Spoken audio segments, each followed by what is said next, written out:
only two sorts of people aren't afraid to die: liars and Gurkhas. Which is liars and Gurkhas. Yeah, right, yeah. He'd gone from a village with no electricity to a jungle war zone fighting one of the most brutal armies, the Japanese, in modern history. Killed 31 of them. 31 enemies! Come on his own with one arm. This is a global production.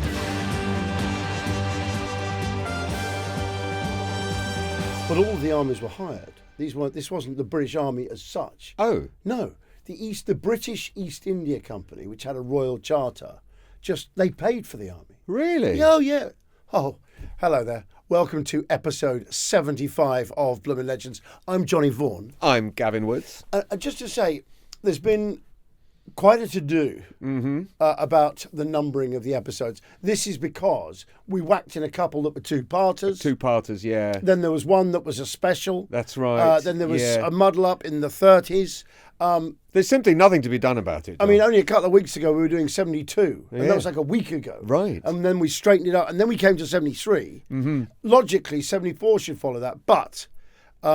we ran it through the office, didn't we? Yeah, we ran it by the office. And the different departments got involved, and Yes. a chit was issued. What the problem was is that no one was willing to merely look at a list and count them. And confirm the and number. see how many there's been. People, they couldn't commit the time. That would take up to... We couldn't get everyone together. Well, they calculated. I think they got a quantity surveyor on it. Right. Someone who's in time and motion studies. And they calculated that to count 75 things would take at least 75 seconds That's max. right. Yeah, And yeah. no one could commit to... We didn't have the budget. Well, it's well over a minute, isn't it? It's a lot of But work. it is. I mean, you're going into a second minute. Oh, easily. of Yeah, work. yeah, absolutely, and that's yeah. counting slowly. Yeah. So this is episode 75. That's what we're calling it, that's some sort of jubilee. It is. Diamond? It's 3/4 of a century. So, yes, remember, we spoke about platinum. Yes, precious metal. For the 70th. Yes. I've got a feeling 75 is diamond. It's got to be. It's got to be. It's got to be. I mean, the Queen was having so many wedding anniversaries, and then she was having a diamond that, and then that. Yeah, yeah. And then it was the golden anniversary of her conquering Everest or something.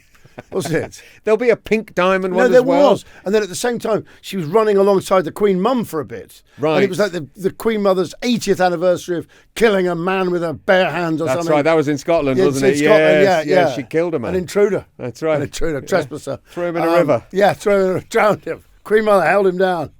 Out of her head or Dubonnet and chin. Whatever. But and then carried the Queen back to the castle. over her shoulder. Yeah. Two little Scotswomen. Hardy Scotswomen. Violent Scottish Violent women. Scotswomen. Like a couple of Cairn Terriers. Like... Anyway, 75. Anyway, it's 75, which we suspect is diamond. Yeah, we reckon. I know for a lot of history shows that's not good enough, but I can tell you around here, that's pretty bloody good. Yeah. So, you could take that to the bank. Yeah, you could take that to the bank. So, Gav, Yes. just putting the microphone down a little bit there. I think that's a really good place for it. Yeah, it's pretty good. It just feels right. Yeah. So today we're going to celebrate a Gurkha who's been a hero on our weekly radio show, the 4 till 7 Thang. As you know, Bloomin Legends was born out of Gav's heroic little slot, if you pardon that hideous image. Among other things. Yeah, among other things. Yeah, it was ripped untimely from the Gav's from the Woodman's womb. No, it was taken from. Think of it as a buttery of heroic stories. Yes, a larder. idea of a podcast. The buttery, old school people come in, talking about things they kept reminisce in the about buttery. puddings they no longer get served. Spices and puddings. Spices, puddings, anything that's no longer tall cones of sugar. Anything, and its spin-off podcast, The Pantry, where people talk about cheese. That's right. Anyway, Gav, today we're going to celebrate a Gurkha who has been saluted and lauded in the Woodman's heroic little slot, which happens every single day at around about 4:48 on the 4 till 7 thing, our radio show, which also has a podcast available on Global Player, where you've got this one from, if you get the podcast. A lot of you now watch on YouTube, so obviously you can't get it there. Sure. But his name is... Lachhiman Gurung. His name is Lachhiman Gurung. Now, before we deal with Lachhiman, I just want to tell you a little bit about the Gurkha regiment. Yes, tell us about the Gurkhas. Well, the Gurkhas first sort of appeared on the British empirical radar in 1815. Really? During the Nepalese War. I thought it was during the Second World War. No. So Britain went to war with Nepal because they were increasing the Kingdom of Nepal. They were expanding their territory dangerously into places where the greedy English had already got their claws. They wanted the mountains for some reason. Impassable mountains. So they were expanding into there. Right. Obviously, because in some respects, the empire made India and some of the Indian principalities weaker. Because obviously they were so busy serving the English, they took their eye off the ball as regards their own local squabbles. Yes, But also it meant if you were on the borders and the peripheries of empire, you could always enlist people who were unhappy within the British Empire. Yes. You'd get them on your side.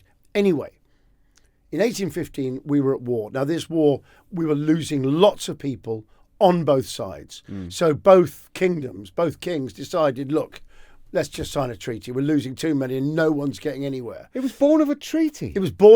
So they've got a treaty.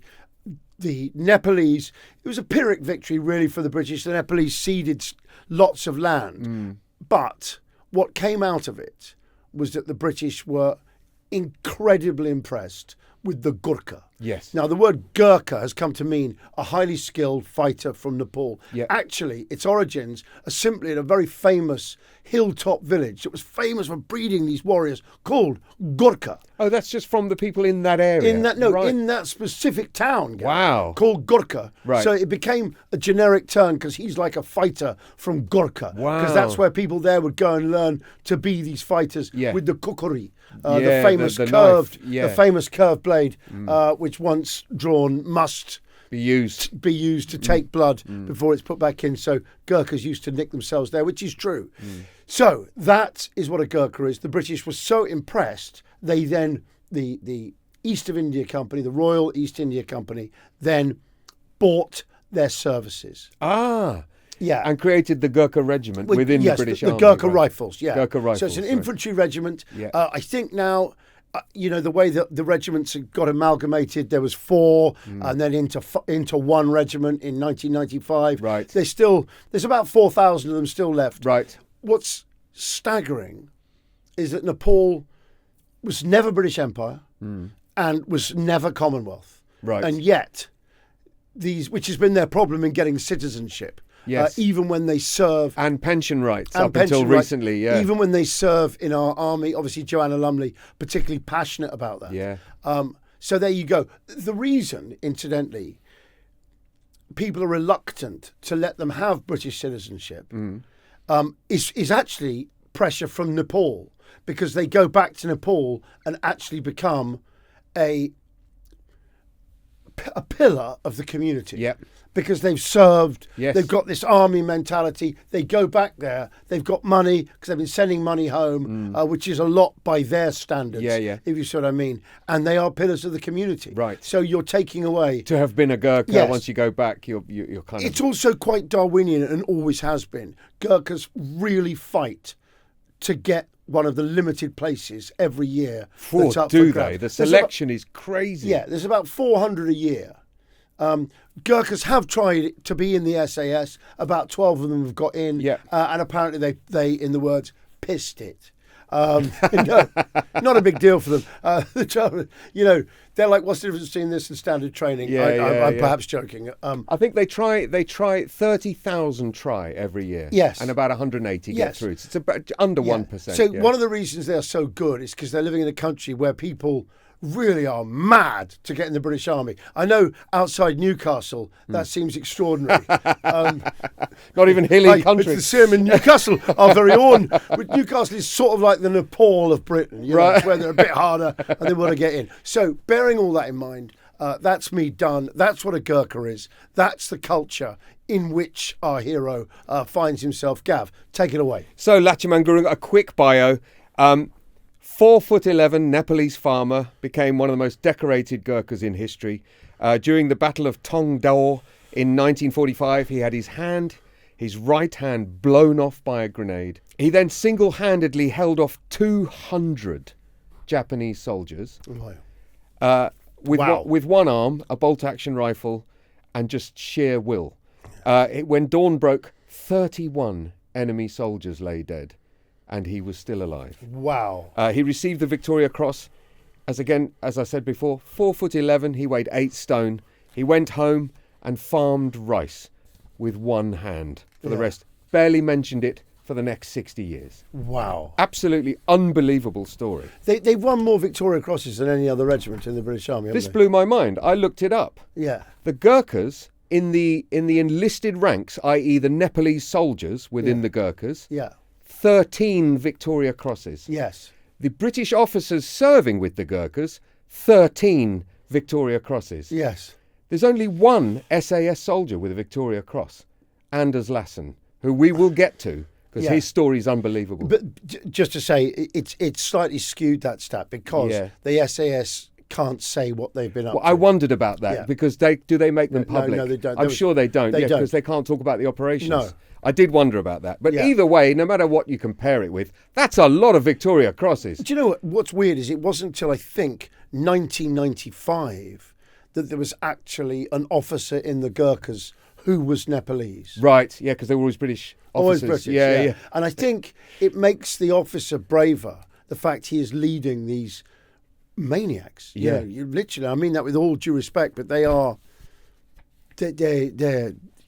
Driven. They're driven. They really are driven. And because it is such a badge of honour back home, and really what happens on the battlefield, they know. They don't boast about it, but they know. Yeah. And it'll become part of folklore back home. And it's passed down between their generations, so they can't mess with the tradition. Yeah. That's the way it is. Yeah. Also, this village, Gurkha. Yeah. Gurkha. Obviously really high up. Yeah. And that aids your physical oxygen process. I don't know, So, well, it must do. Must do. Because it's a bit like the Kenyan runners. Yeah. If you train at altitude, you can process oxygen way better than someone who trains at sea level. Because it's so irritating. It just makes you just ripe for battle. Yeah, right. Exactly. Anyway, let's do Lachhiman Gurung's story. 1917, born in Nepal, in Dahakani, a tiny village in the Parbat district of western Nepal. His family were farmers. They farmed rice, millet and goats. No power, no roads, no running water. Nepal at this time was completely isolated. Most people never left their village, let alone, went anywhere else. No TV, no radio, no newspapers. He stood for... No income tax, no VAT. That's right. No money back, no guarantee. There we go. 4'11". He never grew... Only fools and Gurkhas. He never grew any taller than that. For context, that's shorter than most 12-year-olds today in the UK. He grew up carrying loads up and down mountain paths, carrying the doko, which is the basket they carry. Yeah. That's part of the first fitness test they take. They have to do 5 kilometres up a hill, mostly up, in under 40-something minutes. But when they come to Britain, with 50 pounds in the pack. When they come to Britain, they start lugging around Bergens and whatever the packs are. They just must think this is easy. Easy. And your problem is... This is the fun bit. You want to schlep it above like 15,000 feet where I'm used to with functioning. No air. Amazing. Absolutely no air. So yes, the Gurkhas, why are they so driven? They are Nepalese soldiers, as you said, who served in the British Army. Britain tried to invade Nepal, as you said. The Gurkhas fought them back so ferociously. Yes, The British said, we can't beat them. Yes. Let's just get them to join us. Well, because the life loss was massive on both sides. But if you look at the stats, the British had more. The Gurkhas had less, but they were losing them just by, statistically. So right. You got 5 times more, but you still, you need the guys. Their motto translates, better to die than be a coward. Yes. Every Gurkha carries a kukri, the curved blade. Tradition says once unsheathed, it cannot be returned without drawing blood, which is why they nick themselves. It's amazing. To become a Gurkha, recruits complete the hardest selection process, one of the hardest selection processes, including the doko race, running uphill 5 kilometres, carrying 25 kilos of sand and rocks in a wicker basket. Only 200 are selected from roughly 28,000 applicants each year. That's 0.7% acceptance rate, harder than Oxford, Cambridge, or the SAS. During the Falklands, Argentine soldiers reportedly surrendered en masse. Yeah, when they saw them. Simply on hearing the Gurkhas were coming. Right.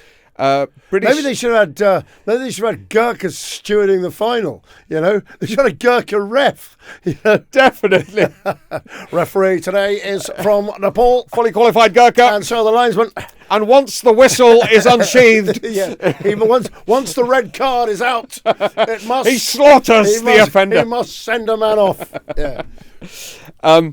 British psyops would sometimes broadcast that Gurkhas were on their way, just because they knew what it would do to the enemy. It's probably the sort of same effect as if you've just escaped from Shawshank and you hear the bark of dogs. You're just exactly the same. Oh Christ! The people I can handle.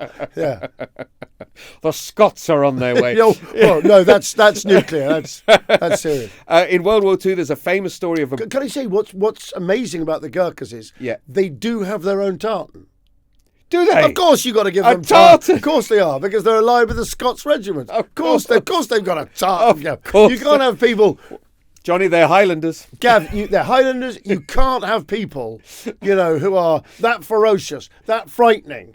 It's the highest honour, perhaps. Forget Victoria Crosses. Give them a tartan. Yeah. Also, the phrase, it's not the size of the dog in the fight, but the size of the fight in the dog. Yes. I mean, the Gurkhas is literally a reduction, a concentration of that concept. There's a field marshal, I forget his name, but he once said, and this is a bit of a mess of a quote, but he said, only two sorts of people aren't afraid to die: liars and Gurkhas. Which is liars and Gurkhas. Yeah, right. Yeah. What a great nickname for a regiment that would be, though. The Liars. The regiment, the Royal Regiment of Liars. The Liars. The so-called liars. The bullshitters. That's their quote. They've been sort of. They probably said the Duke of Sutherland's 107th Foot Rifle. The Liars. The bullshitters. They just tell the most bullshit stories. Just lie the whole time, to try and be like Gurkhas, In World War II, there's a famous story of a briefing where soldiers were asked to volunteer for a mission that involved jumping from planes behind enemy lines. Half the Gurkhas raised their hands. Then one asked, "How high will we jump from?" The officer said, "About 500 feet. Several hands went down. The officer added, "You'll have parachutes, obviously." All the hands went back up. That's an amazing story. Bravo! That's so good. That's so good, man. They'd volunteered to jump without parachutes. That's a Bloomin Legend moment on its own. They just wanted to know if it was survivable. Right. Just checking. Fantastic. That is their first Bloomin Legend moment. Britain tries to conquer Nepal. They just get battered back and think, well, let's recruit them. Yeah, well, it was territories they were arguing over in Nepal, After 200 years, they're still serving. What I love about that era, though, Gav, I was going through, because I didn't want to intrude on your research, I was going through some of these things that Gurkhas had been involved in. Yes. As part of their battle honours. What's great is how many conflicts have got the most fantastic name, like things like the Lahore misunderstanding, it's things like dispute. There's so many other words. The Shanghai miasma. These are all words for war. But just things like the misunderstanding. The thing. There's a big list of them. I bet. Please list any below if you want to make up your own conflicts of the time. Must be Raj based. Yes.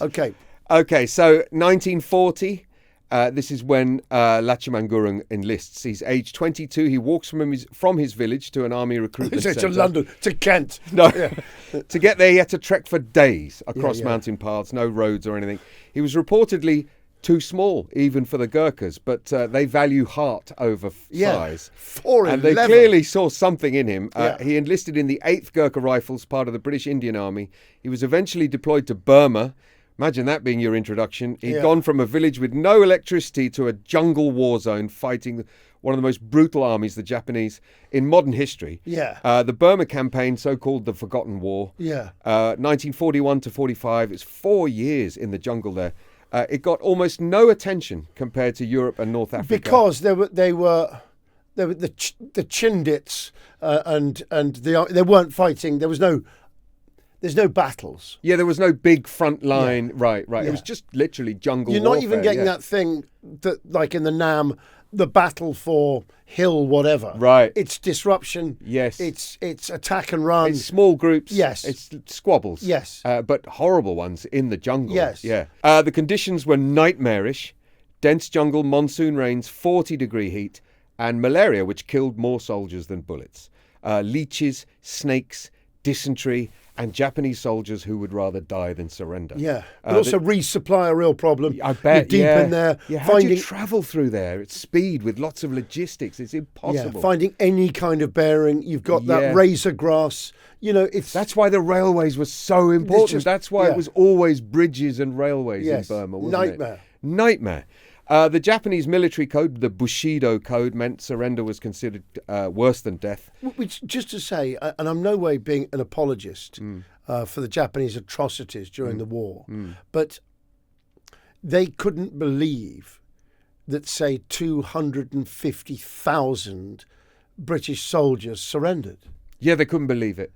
It's like when the British came to surrender, they thought the Japanese were ready to sort of say, we give up. Themselves, because what they couldn't believe is they thought they were being offered surrender, not given it. Amazing. And for them, a man who surrendered, and this is in no way an apologist for what went on, because obviously our lot only obeying orders from above. Yeah. So it's not their problem. They would have fought.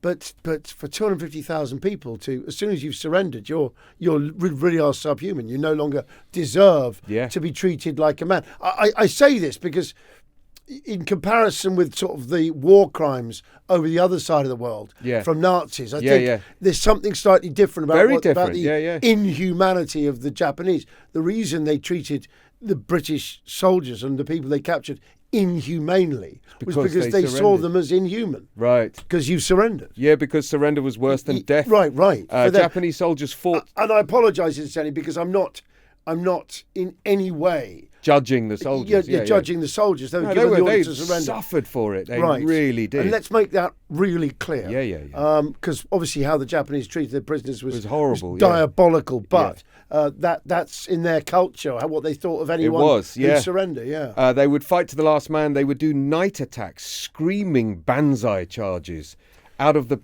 pitch black in the jungle, and the psychological effect on the Allied troops was devastating.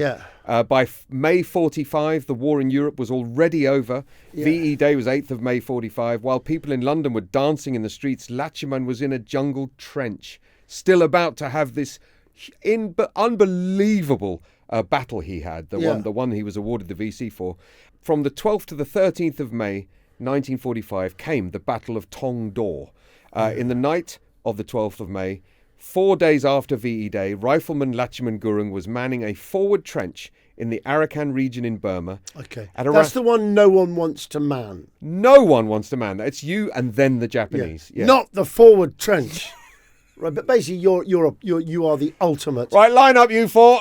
Trench 4. Yeah. That'd be you. Yeah. Vaughan. I wouldn't say the ultimate pawn. I guess you are looking from the position of your generals, but you're the first for the enemy. But that's it. That's definitely that's the hot end, the pointy end. Yes, the sacrificial lamb who goes literally the canary down the mine. You really are. If you hear gunfire up there, they're coming. He's first. Yeah. He was in the forward trench. At around 1 a.m., approximately 200 Japanese soldiers launched a full assault on his position. Right. The attack opened with a storm of grenades being hurled into the trench. The first grenade lands in the trench. Lachhiman grabs it and throws it back at the Japanese. The second grenade lands. He grabs it. He throws it back. The third grenade lands. He grabs it, but this one detonates and blows his right hand off. He's right-handed. Right. The blast blew off his fingers, shattered his right hand and wrist, and tore up his right arm, wounded his face and his body, and took the sight in his right eye. So he's down to one eye. It also wounded his leg. Yeah, but that for a lot of soldiers, that's enough, isn't it? Definitely. I mean, you just go straight into the ambulance, wouldn't you? Of course. But for a hell of a lot of soldiers, that's That's enough. More than enough. I've had enough. You get Purple Hearts for that stuff. No, Purple Heart just means injured in battle. It does. It means nothing heroic. No, I know that, yeah. You haven't got to do anything. Right. His two sections... You get 2 and you're out. Is that right? Yeah, you get to come home. His 2 section mates, he had 2 people with him, were also badly wounded. Neither of them could fight, so it was just him. He was alone, half blind, pouring blood, right arm useless, facing 200 enemy soldiers. And he had a Lee Enfield rifle, so it's a right-handed bolt action. Yes. So he's having to do this. Very hard. If you're left-handed, it's impossible, yeah. So what does he do with this rifle? Well, he mounts a 4-hour stand. Yeah. 4 hours. He didn't retreat once. He didn't call for help either. He didn't pass out. He propped his rifle against the trench, kept loading it with his left hand, and began firing. I've had quite a lot of experience with the 303. I can tell you that now. Yeah. It's a kicking rifle, I presume. It's a big It caliber. not only kicks a lot. It's clumsy. The magazine is prone to jamming. You have to really loosen the coils each time. Yeah. I mean, he wouldn't have had problems with that. Needs cleaning. Regularly. It's not. It can, as I say, it can jam a lot. Takes 11, including 1 up the spout. You can get 10 in the mag, which is nice. Right. Gives you that 11, which always gave us the edge over the Hun. Their Mauser can't take that amount. Right. But the idea of is it heavy? Have you picked one up? It's really. I've fired them loads of times. Have you? Yeah, we used to have them at school. Right. And I've when I did a show for History Channel. Yeah. We went on the range with them again. It was like meeting. It's like an old friend, Gav. But it's an irritating rifle. Beautiful in its way. Yeah. But I can't imagine using those just with one hand. One-handed, But if it's your wrong hand as well. So what you're firing it from that side there where you've got the bolt. He must have fired it left-handed. You've got the bolt. So after every shot... He's got to reach over. And, you have to eject it. Yeah. So now he's moved it over to there where he's only got one hand. So presumably he's resting that on the trench. Yes. Bracing it against the top of the bolt's on that side, so he's got to grip it. He's got to reach over like and do that every time. Yeah. Then he reaches over, unless of course he's got the stump, which he's probably bandaged up to steady it. Maybe. Either way, he's still got to operate it with the wrong hand. Maybe he's developed a way to eject the cartridges. His real problem must be. I'm just trying to think how he would load it, unless he had. Well, no, he's got to put it down. He's got to put it down maybe between the legs and then gradually get the magazine out and feed them in, yeah. Or you can have a primer so you can just load them all up and push them into the magazine, which he's doing with his left hand. But either way, it's messy. That's a two-handed gun, He propped his rifle against the trench wall and loaded it with his left hand. Right. And then began firing. I presume left-handed. Okay. He reportedly shouted at the advancing Japanese, "Come and fight a Gurkha!" Really? That's unbelievable. Wow. I wonder if their reputation must have been around by then. Yeah. So maybe that helped. No, they'd already done great things in World War I and all over the gaff. So he did this for 4 solid hours, 1 until 5 a.m. Right. He held the ground alone. The Japanese came in wave after wave and he kept shooting at them. When ammunition ran low, he used his kukri with his remaining hand. So he was fighting them with his knife as well. Yeah. A detail rarely mentioned, Japanese night assaults were specifically designed to break morale. It was to do with freaking out the enemy. Soldiers would scream, bang equipment, throw grenades, charge in waves. The idea was to create panic and chaos. That's definitely his main Bloomin Legend moment. One-handed, half-blind, 4'11", screaming, all this is... "Come and fight a Gurkha." Gav, For 4 hours. Come and have a go if you think you're hard enough. I think, the idea for me, he started being a Bloomin Legend the moment at 4'11", he decided to walk all the way to become a Gurkha. To become a Gurkha. It's just definitely. When the sun came up, this is on the 13th, and reinforcements arrived, they found Lachhiman still alive, still conscious, and still in the trench. So he hadn't even tried to pull back. Yeah. Surrounding his position were 31 dead enemy soldiers. Crikey. 31. Wow. So he's aiming.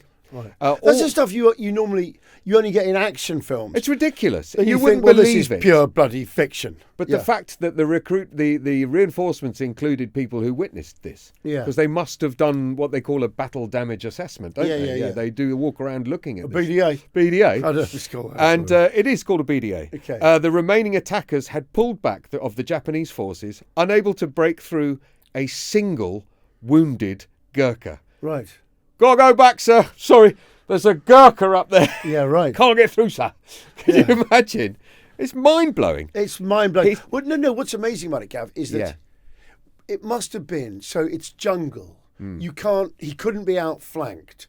So there must have been something either side. A pinch point of some kind. A pinch point of some kind, like 300. Yeah, right. Well, it was like a valley or something. Like Thermopylae. Yeah, there must have been some reason. On the bridge. So they've got to go past him.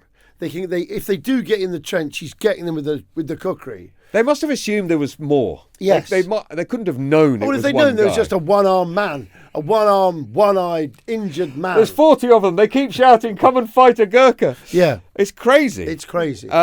His 2 injured section mates had survived because of his defence. So he saved their lives as well. Okay, were they in the trench with him? Yes. Maybe they fired a couple of rounds as well. They may well have. Or maybe they were loading for him. Good point, yeah. I don't know how out of commission they were. I don't know how. They must have been seriously. Sorry, Gavin. They must have been out of commission, John. Sorry, Gavin. I don't know. Sorry, Gavin. Did you just say they're out of commission, sir? I don't know how out of. What is it about you on these military ones? You suddenly act like a completely different person. I don't know how far out of commission they were, John. I should go. His right hand ended up being fully amputated. He lost permanent use of his right eye, and he was scarred all down his body. Right. This is Bloomin Legend moment number whatever it is now, 3 or 4. 31 confirmed kills. These are very rare to be able to actually confirm kills in a war.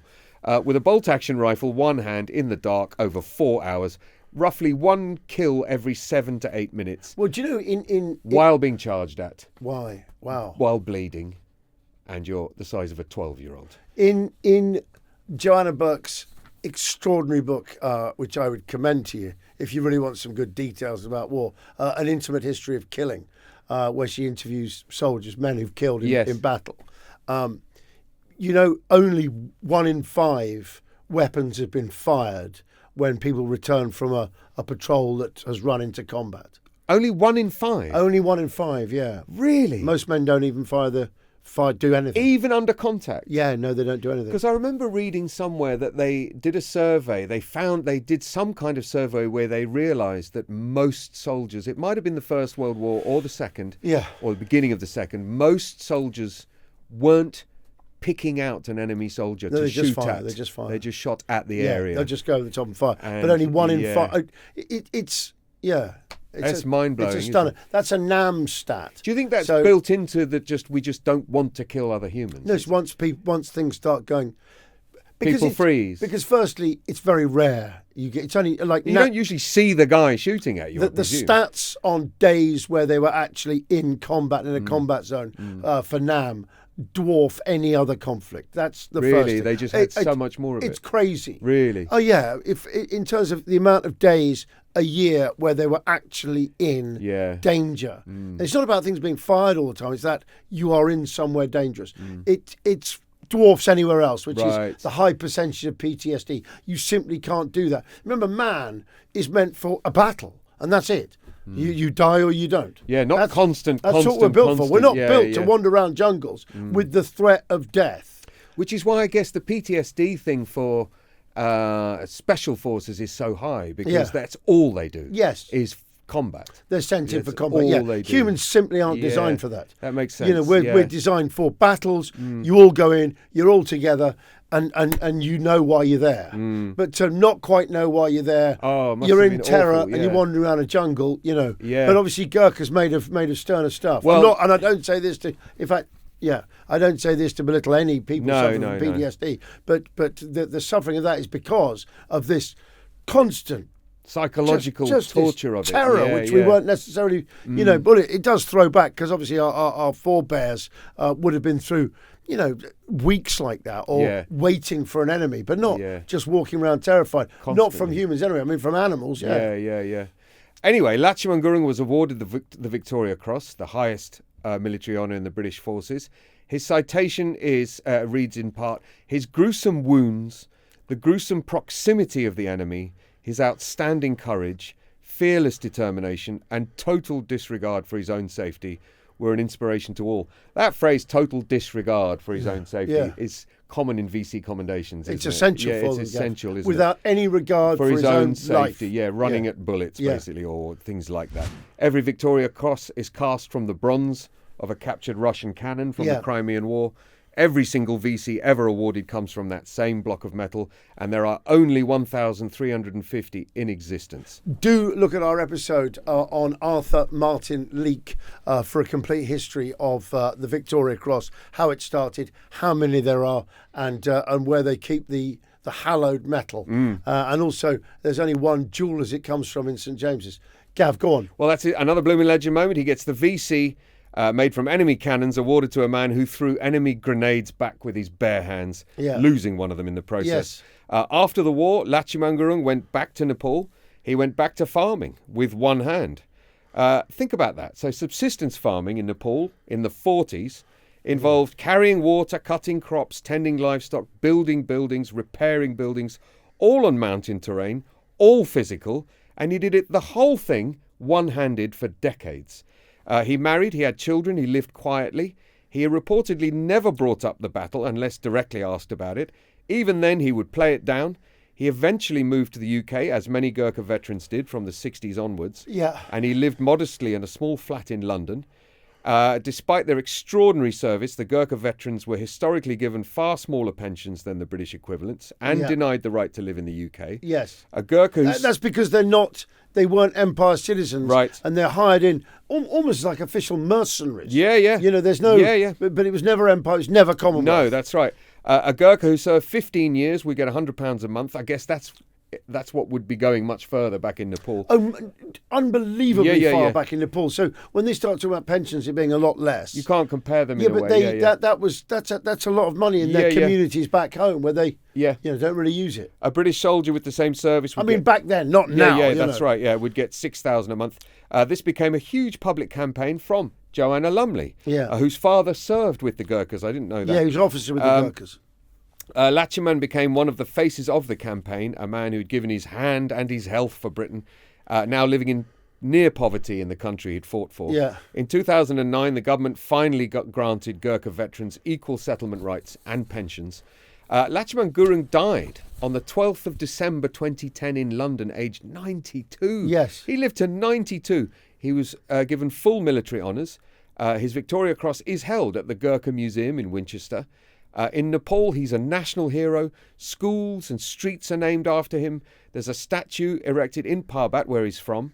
And in 2015, the Royal Mail issued a stamp with his image honouring VC recipients.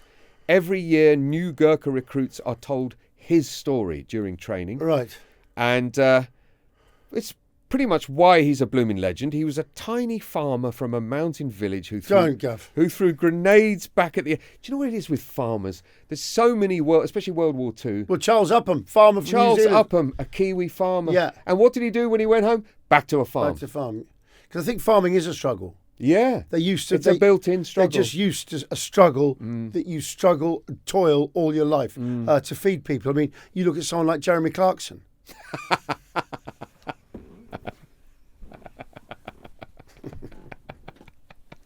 Whenever I looked up, I'm obsessed with Pacific War fighter aces. Right. They all grew up on farms. Did they? And they all shot rabbits from when they were 6 years old. They've all got a really good eye. Yeah. It's amazing. Canadians and Americans. And farm boys. All farm boys. Yeah. All Great farm boys. diet. Yeah. Real fitness. Really fit because they've just been trekking for days, hiking and stuff. Yeah. Amazing. So, yes, he shouted, "Come and fight a Gurkha" at 200 enemy soldiers at night on your own. Bloomin Legend. Before we finish, Johnny, how long do you think you'd last in that trench? I'd be crying. Well, a friend of mine who's in the regiment, Yeah. He was saying how much... Because they're still stationed in Brunei. That's what they do their training. They're swapped there as, I don't know what... Jungle phase it's Britain's called. deal with Brunei is. But evidently we have a deal with Brunei. Yeah. I know when I used to do the Capital Breakfast show, weirdly, that is the official radio show of Brunei. Oh, is it? Yeah, as chosen by the Sultan. I don't know. We've got this relationship with Brunei, which did have the highest annual salary on average of any place on Earth. It must be, because it's tiny population and they're really rich. Ridiculously It's got the biggest chandelier, biggest dining room. Biggest dining room on the planet. Dining room on the planet. planet. It holds thousands of people. Yeah. So a friend of mine used to go and do jungle training. Yeah. As part of that, he was in Special Forces. Yeah. But he said that was his favourite thing. Why? Because he says that every day in the jungle is a challenge anyway. Just the jungle itself, Wherever else, you can train anywhere. Yeah. But it's only in the jungle. It's always a life and death struggle with or without an enemy. Mm. So that's the first thing. He also says it's amazing how you can subsist on the jungle. Right. Like you put down your food tin that you eat out, your scran tin that you eat off, put a bit of bait in it, put it in a river, you pull it up and it's already got little fish in. Right. You fry them straight up. They're delicious. Yeah. And you're feeding off. It's the way, it's so hands-on. It's you have to embrace it. Yeah. It's everything that he joined the army for. Right. Was, a bit of a Boy Scout. Yeah. That sort of surviving off the land, but also, with the chance of combat there as well. So I've seen some Special Forces soldiers talking about that jungle phase, and they always say that the hills in the Brecons, where they just check how fit you are, is not the selection. No. They only really, because they're really looking at your personality in the jungle, because the jungle's sweaty and annoying. Yeah. They want to see who's got the patience for it all and staying switched on sort of thing. What my friend who's in the Special Forces explained is if you really want a test of soldiering. Yes. It's the jungle. Because it tests about everything, keeping clean. I see. All the things you need. Everything, like a little cut, that you can lose your arm with that. Right. It's about watching out for snakes. It's about just the terror of it anyway. Knowing where you are. Yes. All that stuff. It is the test of soldiering. Right. Which is why, in Nam, you can see they were so wrong just to, stick people who are unwilling combatants into a jungle. You couldn't put the unwilling, cynical, they wouldn't work. Semi-trained in a worst possible place. Right, you make a gibbering wreck out of most people. The casualties were so high in Nam from just injury and just being killed by jungle, not the enemy. Right. A vast amount, So if you'd gone through something like this, would you go back to farming or would you do the book and the podcast? Yeah, I'd do the book. No, I'd go back to farming, keep it quiet. Would you? Whatever earns me more money, Gav. Yeah. I think going back to, I sort of think to myself, do you know what? I can't look like a sellout here. No. Because I've done something so brave. And right. And then, of course, I was faced by more. Let other people do the exaggerating for you. Absolutely right. Yeah, be really bluff. Yeah, I mean, private security firm in the Middle East somewhere. Yeah. Podcast. Yeah, I don't think Gurkhas are about that, though. Really not. Okay. No, and that's it. Could you operate a bolt action left-handed, one-handed? Could you operate a tin opener one-handed? No, it's so hard to operate. I mean, Lee Enfield's really hard anyway. He'd have had to clean that. It's to disassemble it again. It's a two-handed job. He's shooting someone every 7 minutes. Yeah. So he is busy for 4 hours. Yeah, it's very accurate. Is it? It's also got a lovely feature, which is a battle sight on the rear sight. So you can just flip that down. A V? No, it's a nice little circle on top of the foresight. So it's really nicely designed. Because this is all pretty close range, I would imagine. Yeah. So the battle sight's perfect for it. Yeah. So that's quite good. It's not the long range sight, which is very accurate, but short range is just deadly. Yeah. Make a big hole with it. It is 303. Big hole with it. Wow. And I just wonder what the two other guys in the trench did. Let's salute him. What a hero. What a hero. Lachhiman Gurung. Lachhiman Gurung. Is he enough of a Bloomin Legend to end up on the Bloomin Legendary leaderboard? Let's have a little look. Behold, the Bloomin Legendary leaderboard. Still wobbling from placement. Okay, Gav. Yes, look. Lachhiman Gurung. Yes. So this is the first Bloomin Legend we've ever done, even though he did a lot more than just the battle he was involved in for his Victoria Cross. Yes. This is the first one we've ever done where one incident is taken into consideration. Yes. But, Johnny, what an incident. What an incident. 4 hours. Yeah. 1 arm. Yeah. 31 enemy soldiers. Yeah. You see, I mean, look, no one's going to replace Jack Churchill. Did he shove an umbrella, or did he shove like Digby Tatton Ward? Hang on 1 second. 1, 2, 3, 4, 6, 7, 8, 9, 10, 11, 12. A dozen. Wait a second. We've got a dirty dozen in here. We have. Genghis, what are you doing? You're out. Yeah, he's out. Yeah. Genghis Khan, no time for you. Lachhiman Gurung, at least in there with Digby and Jack. No way. Look, maybe more. Well, I mean, I don't know. What I'm tempted to do is when you've got just a straight up brave legend. Proper hero, is just put them at number 1. And then they take longer to be thrown out. Yes, we just take out Arthur. Because he's, okay, this is what I say to myself. As a VC winner goes, he won 2, he's won 1. Yes. But... What a VC, though. 4'11". 4 hours. Killed 31 31 enemies. Come on his own with one one arm. He's going in there. Okay, put it this way. I can't quite remember what Leach did. Arthur Martin Leake. What did he do? 2 VCs. I know, but what did he do? I'd have to refresh my memory. Right, but will you ever have to refresh your memories about him? No. Right. Boom. Well, push him down because he's one that don't take him out altogether. I'm taking him out. What? Because we can only have 1 VC. There's only room for 1. Otherwise it's going to be ridiculous, Gavin. He's at number 1. Well, I've got no problem with him being there. Absolutely. Absolutely no problem at all. Yeah. No, but I'm saying until the next VC winner comes. I mean, I'd be tempted to take Napoleon out first. He didn't win a VC. No, I think it's a good place for a Victoria Cross winner who's always at the top. I like that too. It's our policy. It's always the last Victoria Cross winner we have. Otherwise, it's just going to be Victoria Cross. That's true. I mean, in a way, we should have a military. Yes. A military top 10. Yeah, but we haven't. We haven't. So there we go. Congratulations. We've got a new number 1. And I like that. I do too. I like that. I like the fact that he is above Napoleon. He's above Vlad. Well, Johnny, see these names below him as the trench. Yes. And he's saying to any future Bloomin Legends, come and fight a Gurkha. Right. Right. There we go. So, Lachhiman Gurung, Bloomin Legend. This has been a global production.